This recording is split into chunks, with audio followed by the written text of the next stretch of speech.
Welcome to Holy Trinity Teatime thought number 11. Have you ever been involved in a situation where there are too many cooks in the kitchen?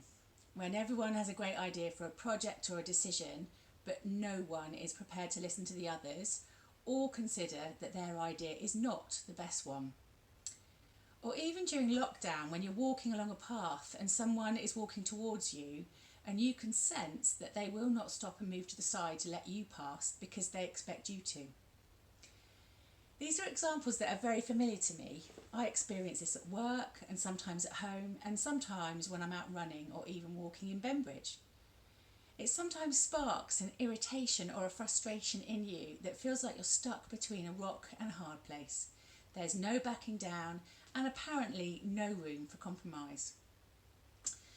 I've been thinking about this over the past week and the feelings that it evokes. You can probably hear the questions in your head. Why should I back down? But my idea is better than his or hers. Why should I let that person walk all over me? And these thoughts led me to reflect on Romans chapter 6 verse 19. I am speaking in human terms because of your natural limitations.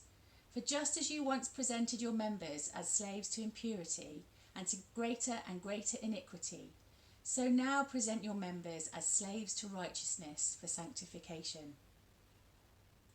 This really puts these sorts of situations into perspective, especially when you consider some of the commentaries that have been written about this verse. Martin Luther explained it by referring to two stubborn goats who meet each other on a narrow bridge over a full flowing stream. They cannot turn back and they cannot pass each other, and there is not an inch of spare room. If they were to butt each other, they would both tumble into the water below and be drowned. So what do? Martin Luther goes on to explain what they might do. One goat might lay down so that the other goat can step over him and get by.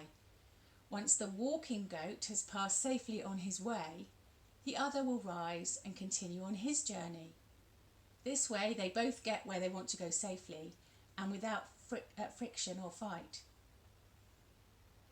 In life, we worry about letting others walk all over us. It's a term we use when we feel overwhelmed by the strength of another person's personality, when we feel railroaded by their drive and their passion. But Martin Luther, in his interpretation of this scripture, is saying that by lying down to give way to another, in order that both achieve their goal, is not the same as being a doormat.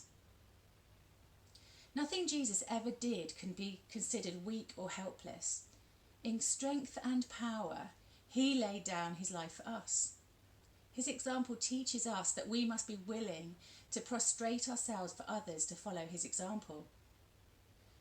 So next time you come to an impasse with someone, think about what might happen if you simply yielded your pride for a moment and allowed the other person to speak his or her opinion, to present his or her argument, to offer his or her idea, or maybe even suggest a course of action. Ask yourself, would this change the direction that I'm going in my life? Will it keep anyone from heaven? Lying down for the benefit of others rarely costs us anything, but it may yield great rewards, both now and for eternity. And you never know, if you do have to slightly alter your path to accommodate another person, you might see new scenery that you never knew existed. With God's blessing, Amen.